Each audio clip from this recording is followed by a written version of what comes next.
ഹരേ കൃഷ്ണ സർവം കൃഷ്ണ അർപ്പണമസ്തു. ഭഗവാൻ ശ്രീകൃഷ്ണൻ്റെ ഒരുപാട് ബാല്യകാല ലീലകളൊക്കെ നമ്മൾ കേട്ടിട്ടുണ്ട് അല്ലേ? അതൊക്കെ കേൾക്കാൻ നമുക്ക് വളരെ ഇഷ്ടമാണ് അല്ലേ? ഭഗവാൻ വെണ്ണ കെട്ടി തിന്നിട്ടുള്ളതും മണ്ണ് വാരി തിന്നിട്ടുള്ളതും അങ്ങനെ ഒരുപാട് കുസൃതി നിറഞ്ഞ രസകരമായ കഥകളൊക്കെ നമ്മൾ കേട്ടിട്ടുണ്ട്. പക്ഷേ അതിൽ നിന്നൊക്കെ വ്യത്യസ്തമായി നിൽക്കുന്ന ഭഗവാന്റെ ഒരു രസകരമായ ലീലയുണ്ട്. ഒരിക്കലും ബ്രഹ്മാവ് ഭഗവാനെ പരീക്ഷിച്ചിട്ടുള്ളൊരു കഥ. ആ കഥ നമുക്കൊന്ന് കേട്ടു നോക്കിയാലോ. കംസൻ ഭഗവാനെ വധിക്കാനായിട്ട് ഒരുപാട് അസുരന്മാരെ അയച്ചുകൊണ്ടേയിരിക്കും. അപ്പം അതിൽ ഒരു അസുരനാണ് അകാസുരൻ. അപ്പം അകാസുരൻ ഒരു പെരുമ്പാമ്പിൻ്റെ രൂപം ധരിച്ച് വൃന്ദാവനത്തിൽ പോയി വാ തുറന്നൊരു ഗുഹയുടെ രൂപത്തിൽ ഇരിക്കും. അപ്പോൾ ഭഗവാനും കൂട്ടുകാരും ആ സമയത്ത് കളിച്ചുകൊണ്ടിരിക്കുകയായിരിക്കും. അപ്പോൾ ഭഗവാന്റെ കൂട്ടുകാർ പറയും, ഇതിനു മുമ്പ് വൃന്ദാവനത്തിൽ ഇതേപോലെ ഒരു ഗുഹ കണ്ടിട്ടില്ലല്ലോ, അപ്പം നമുക്കൊന്ന് പോയി നോക്കി നോക്കാം എന്ന് പറഞ്ഞ് ഭഗവാന്റെ കൂട്ടുകാർ ആ ഗുഹയുടെ അകത്തേക്ക് ഓടിച്ചെല്ലും. ഭഗവാൻ അഖിലാണ്ട കോടി ബ്രഹ്മാണ്ടനാഥനും ഭഗവാൻ ഇതെല്ലാം അറിയുന്നുണ്ട്. അറിഞ്ഞുകൊണ്ട് തന്നെ ഭഗവാൻ ആ ഗുഹയുടെ അകത്തേക്ക് അവരുടെ ഒപ്പം ചെല്ലും. അങ്ങനെ ഗുഹയുടെ ഒരു പകുതി എത്തുമ്പോൾ, ആ പെരുമ്പാമ്പിൻ്റെ വയറിൻ്റെ ആ ഭാഗത്ത് എത്തുമ്പോൾ ഭഗവാൻ വിചാരിക്കും, ഇനി എനിക്ക് ഇടപെടേണ്ട സമയമായി എന്നാലോചിച്ചുകൊണ്ട് ഭഗവാൻ ആ പെരുമ്പാമ്പിൻ്റെ വയറ് കീറി മുറിച്ചുകൊണ്ട് തൻ്റെ കൂട്ടുകാരെല്ലാവരും രക്ഷിക്കും. അപ്പം ഈ ഒരു കാര്യം ഭഗവാന്റെ കൂട്ടുകാർ മാതാപിതാക്കളോട് ചെന്ന് പറയുന്നത് 1 വർഷം കഴിഞ്ഞിട്ടാണ്. അപ്പോൾ ശുകദേവൻ പരീക്ഷിത്തിനോട് ഈ കാര്യമൊക്കെ പറയുമ്പോൾ പരീക്ഷിത്ത് ശുകദേവനോട് ചോദിക്കും. പരീക്ഷിത്ത് ശുകദേവനോട് അത് എന്തുകൊണ്ടാണ് എന്ന് ചോദിക്കുമ്പോൾ ശുകദേവൻ പറയും, അകാസുരനെ വധിച്ചതിന് ശേഷം ഭഗവാൻ ശ്രീകൃഷ്ണനും കൂട്ടുകാരും വീണ്ടും അവിടെ വന്നിരുന്ന് കളിക്കാനായി ആരംഭിക്കും. അപ്പോൾ ആ സമയത്ത് നാരദ മുനി തൻ്റെ പിതാവായിട്ടുള്ള ബ്രഹ്മാവിൻ്റെ അടുത്ത് ചെന്നിട്ട് പറയും, ആ അഖിലാണ്ട കോടി ബ്രഹ്മാണ്ടനാഥനായിട്ടുള്ള ഭഗവാൻ ഭൂമിയിൽ അവതരിച്ചിട്ടുണ്ട്. അപ്പം അങ്ങക്ക് അദ്ദേഹത്തിൻ്റെ ദർശനം നടത്തിക്കൂടെ എന്ന് നാരദ മുനി ബ്രഹ്മാവിനോട് ചോദിക്കും. അപ്പോൾ ഇത് കേട്ട് ബ്രഹ്മാവ് ആ സമയത്ത് മനസ്സിൽ വിചാരിക്കും, എനിക്ക് ഭഗവാന്റെ ദിവ്യമായിട്ടുള്ള ലീലകളാണ് കാണേണ്ടത് എന്ന് ആലോചിക്കുമ്പോൾ ആ ബ്രഹ്മാവിൻ്റെ ഉള്ളിലിരിക്കുന്ന ഭഗവാൻ അത് കേൾക്കും. എന്നിട്ട് ഭഗവാൻ തീരുമാനിക്കും, ശരി എങ്കിൽ ബ്രഹ്മാവിന് എൻ്റെ ലീല കാണിച്ചു കൊടുക്കാമെന്ന് ഭഗവാനും ആലോചിക്കും. അങ്ങനെ നാരദ മുനിയും ബ്രഹ്മാവും കൂടി ബ്രജത്തിലെത്തും, അവർ വൃന്ദാവനത്തിലെത്തും. ആ സമയത്ത് ശ്രീകൃഷ്ണനും ആ കൂട്ടുകാരും കൂടി ഇരുന്നിട്ട് ഭക്ഷണം കഴിക്കുകയായിരിക്കും. അപ്പം അവരെല്ലാവരും ഒരുമിച്ചിരുന്നാണ് ഭക്ഷണം കഴിക്കുക. അപ്പം ദേവഋഷിയായിട്ടുള്ള നാരദ മുനിയും ഈ ലോകത്തിന് തന്നെ സൃഷ്ടാവായിട്ടുള്ള ബ്രഹ്മാവുമാണ് എത്തിയിട്ടുള്ളത്. അപ്പം ഇത് കാണുന്ന ബ്രഹ്മാവ് ചോദിക്കും, ആ കൂട്ടത്തിൽ ഏതാണ് ഭഗവാൻ എന്ന് ചോദിക്കും. അപ്പം നാരദ മുനി പറയും, ആ നീലമേഘ ശ്യാമള വർണ്ണനായിട്ടുള്ള തലയിൽ ആ മയിൽപ്പീലിയൊക്കെ ചാർത്തിയിട്ടുള്ള മഞ്ഞ പട്ട കൊടുത്തിട്ടുള്ള ആ ഇരിക്കുന്ന കുട്ടിയാണ് ഭഗവാൻ എന്ന് പറയും. അപ്പം ഇത് കേൾക്കുന്ന ബ്രഹ്മാവ് ചോദിക്കും, ഈ ഗോപാലകന്മാരുടെ കൂടെ ഇരുന്ന് ഭക്ഷണം കഴിക്കുന്ന ആ കുട്ടിയാണോ ഭഗവാൻ എന്ന് ബ്രഹ്മാവ് ചോദിക്കും. അപ്പോൾ നാരദ മുനി പറയും, അതെ അത് തന്നെയാണ് ഭഗവാൻ എന്ന് പറയുമ്പോൾ ബ്രഹ്മാവിന് അത് വിശ്വസിക്കാൻ സാധിക്കില്ല. ബ്രഹ്മാവ് ചോദിക്കും, ആ കുട്ടി ബ്രാഹ്മണന്മാരുടെ കൂടെ ഇരുന്ന് ഭക്ഷണം കഴിക്കുകയാണെങ്കിൽ പിന്നെയും വിശ്വസിക്കാം ആ കുട്ടി ഭഗവാനാണെന്ന്. പക്ഷെ ഇത് കേവലം ഗോപാലകന്മാരായിട്ടുള്ള കുഞ്ഞു കുട്ടികളുടെ ഒപ്പം ഇരുന്നാണ് ഭക്ഷണം കഴിക്കുന്നത്. അപ്പം അതാണ് ഭഗവാൻ എന്ന് പറഞ്ഞാൽ ഞാൻ വിശ്വസിക്കണോ എന്ന് ബ്രഹ്മാവ് നാരദ മുനിയോട് ചോദിക്കുകയാണ്.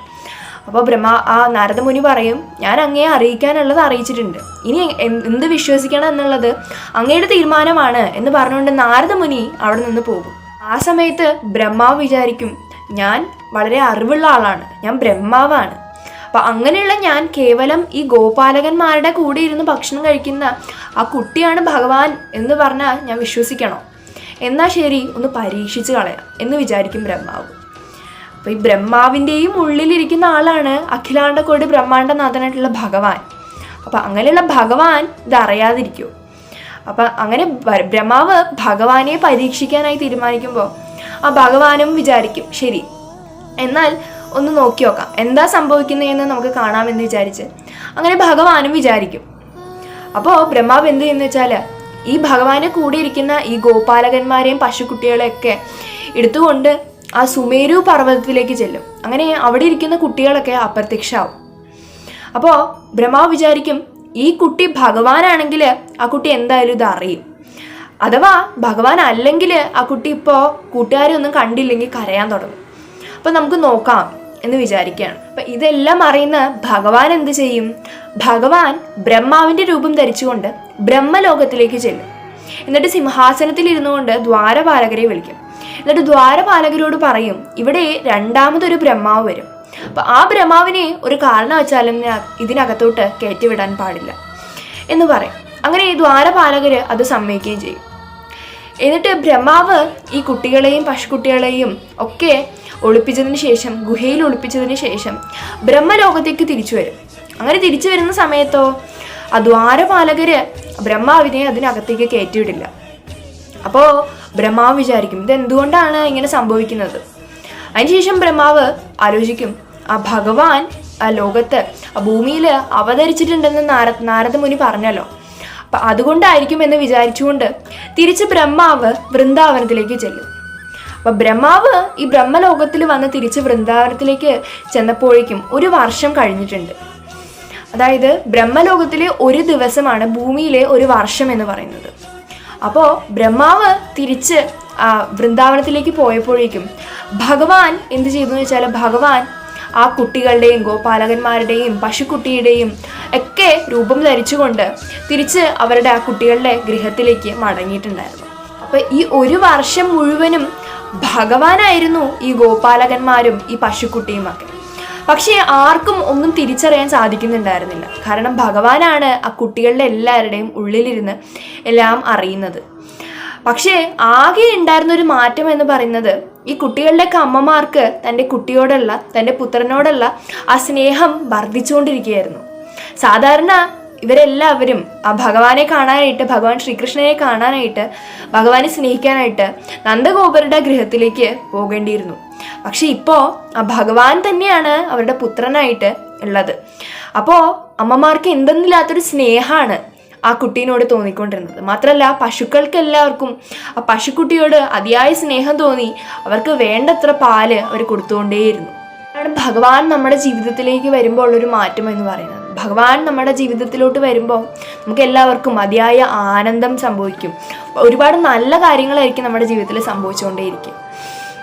അപ്പോൾ അങ്ങനെ ബ്രഹ്മാവ് തിരിച്ചു വന്ന് നോക്കുന്ന സമയത്ത് ആ ഭഗവാൻ ശ്രീകൃഷ്ണനും കൂട്ടുകാരും എല്ലാവരും പഴയ പോലെ ഇരുന്ന് കളിച്ചുകൊണ്ടിരിക്കുന്ന കാഴ്ചയാണ് ബ്രഹ്മാവ് കാണുന്നത്.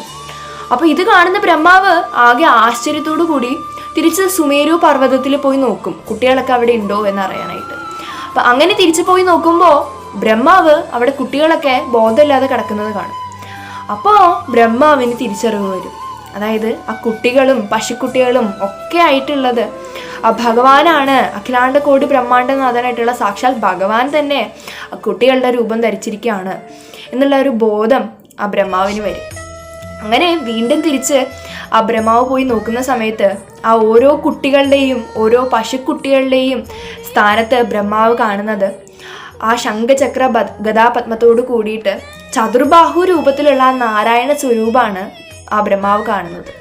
അത് കാണുന്ന സമയത്ത് ബ്രഹ്മാവ് ആ ഭഗവാന്റെ മുന്നിൽ സാഷ്ടാംഗം നമസ്കരിച്ചുകൊണ്ട് ആ ഭഗവാനോട് പറയും, ഞാൻ എങ്ങനെയാണ് ഈ കുട്ടികളുടെ, ഈ ഗോപാലകന്മാരുടെ ഭാഗ്യം പറയുന്നത്? എല്ലാവരുടെയും ആ വിധി അവരുടെ കർമ്മത്തിനനുസരിച്ച് എഴുതുന്ന ആളാണ് ഞാൻ എങ്ങനെയാണ് ഈ കുട്ടികളുടെ ഇത്രയും വലിയ ഭാഗ്യം ഞാൻ എഴുതുക? വലിയ വലിയ മുനിവര്യന്മാരും ഋഷിമാരും ഒക്കെ കഷ്ടപ്പെട്ട് തപസ്സിരിക്കുന്നത് ആ അങ്ങയുടെ ദർശനം ലഭിക്കാനായിട്ടാണ്. അപ്പം അങ്ങനെയുള്ള ഭഗവാൻ ആ വൃന്ദാവനത്തില് വ്രജത്തില് ഈ ഗോപാലകന്മാരുടെ കൂടെ കളിച്ചു നടക്കുകയാണ് എന്ന് പറയുമ്പോൾ എങ്ങനെയാണ് ഞാൻ ആ കുട്ടികളുടെ ആ ഭാഗ്യം എഴുതുക? ഭഗവാൻ അവരുടെ കൂട്ടുകാരാണ്. അപ്പം അങ്ങനെയുള്ള ആ കുട്ടികൾ എത്രത്തോളം ഭാഗ്യവാന്മാരാണ്. എന്നിട്ട് ബ്രഹ്മാവ് ഭഗവാനോട് പറയും, ഇനി എനിക്ക് അടുത്ത ജന്മത്തിൽ ബ്രഹ്മാവായിട്ട് അവതരിക്കണ്ട, മനുഷ്യനായിട്ടും എനിക്ക് അവതരിക്കണ്ട. എനിക്ക് ഇത്രത്തോളം ആ ഭക്തിരസം ഭഗവാൻ ചൊരിയുന്ന ആ വ്രജത്തിലെ കേവലം ഒരു പുല്ലായിട്ട് ജനിച്ചാൽ മതി. അതാവുമ്പോൾ അത്രത്തോളം ആ ഭക്തി നിറയുന്ന ആ ഭക്തന്മാരുടെ ആ കാലിലെ പൊടി എനിക്ക് സ്പർശിക്കാമല്ലോ. അപ്പം അങ്ങനെ എനിക്കും അത്രയും പുണ്യമായിട്ടുള്ള ഭക്തി ലഭിക്കുമല്ലോ എന്ന് ബ്രഹ്മാവ് ആ ഭഗവാന്റെ മുന്നിൽ സാഷ്ടാംഗം നമസ്കരിച്ചുകൊണ്ട് പറയുകയാണ്. അങ്ങനെ ഭഗവാൻ ബ്രഹ്മാവിനെ അനുഗ്രഹിക്കുകയും ചെയ്യും. അപ്പം ഇതെല്ലാം സംഭവിക്കുന്നത് ഒരു വർഷത്തിലാണ്. അപ്പം ശരിക്കിനുള്ള ആ ഗോപാലകന്മാരും പശുക്കുട്ടികളും ഒക്കെ തിരിച്ച് ഗൃഹത്തിൽ വന്നിട്ട് ആ ഭഗവാൻ തന്നെ അഗാസുരനിൽ നിന്ന് രക്ഷിച്ച കാര്യം പറയുന്നത് 1 വർഷത്തിന് ശേഷമാണ്. അപ്പം അത്രയും അതിമനോഹരമായിട്ടുള്ളൊരു ലീലയാണ് ഭഗവാന്റെ. അഖിലാണ്ട കോടി ബ്രഹ്മാണ്ടനാഥനായിട്ടുള്ള ഭഗവാനെ നമുക്ക് എല്ലാവർക്കും ആ ഭക്തിയാകുന്ന പ്രേമപാശം കൊണ്ട് ബന്ധിക്കാൻ സാധിക്കട്ടെ എന്ന് പ്രാർത്ഥിക്കുന്നു. ഹരേ കൃഷ്ണ. സർവം കൃഷ്ണ അർപ്പണമസ്തു.